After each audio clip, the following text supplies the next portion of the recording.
Amy Wolf with VUCast. Now that President Obama has tapped who he thinks the next Supreme Court justice should be, debate over federal court Judge Sonia Sotomayor is in full swing. Vanderbilt experts are weighing in on the nomination, both in print and on the airwaves. Vanderbilt law professors Tracy George and Terry Maroney came to the ViewStar studio to give me their take on the Sotomayor nomination.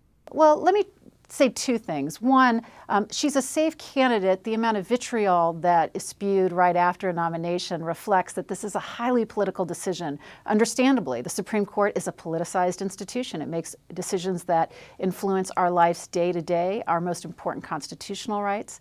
So obviously this is going to be a political process. So the fact that there's a negative response says to me simply that we have a Supreme Court nominee. In terms of gender and race, it certainly makes it a more interesting nomination, one that's going to prompt discussion from a wider segment of the population than might otherwise be interested in a Supreme Court nomination.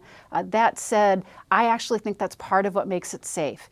It makes the nomination a move that strengthens his political base and potentially expands it.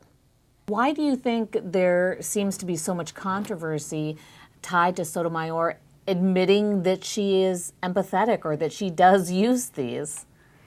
I think that what she's done is she's broken the fourth wall in a way. She is talking about something that people prefer to leave unsaid because people, for a variety of reasons, like the image of judges as somehow impartial umpires who call balls and strikes.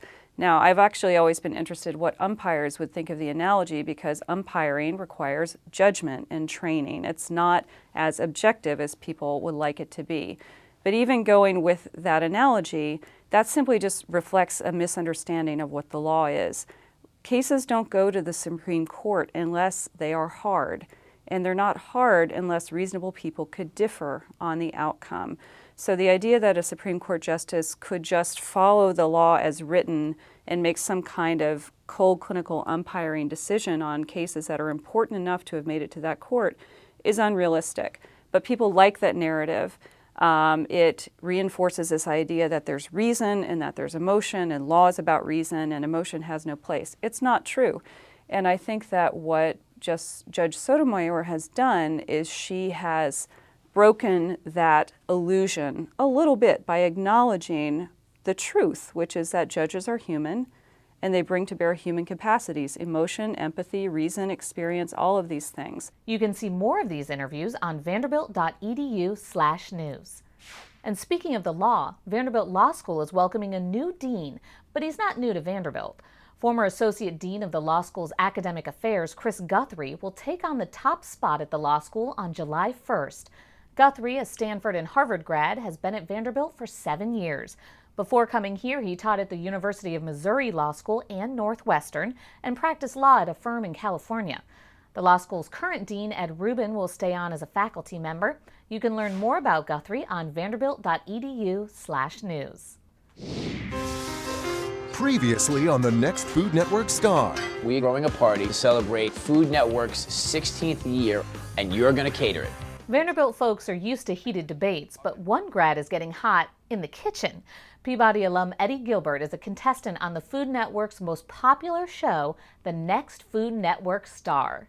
Hi, I'm Eddie Gilbert. I'm a sous chef in Manhattan Beach, California. Oh my God, you see that? I have been told I am the true nonconformist. Let's hope Gilbert's Vandy education gives him an edge. He received a degree in human and organizational development and then a master's in organizational leadership from Peabody, graduating in 2002. The show is airing now.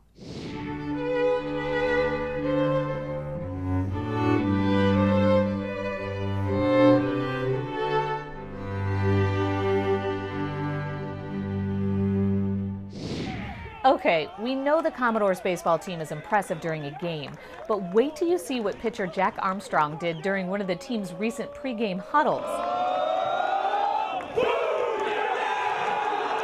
Can we see that again, please? And let me remind you, this guy is 6'7". I give that door, what else? 4 Commodores. For ViewCast, I'm Amy Wolf.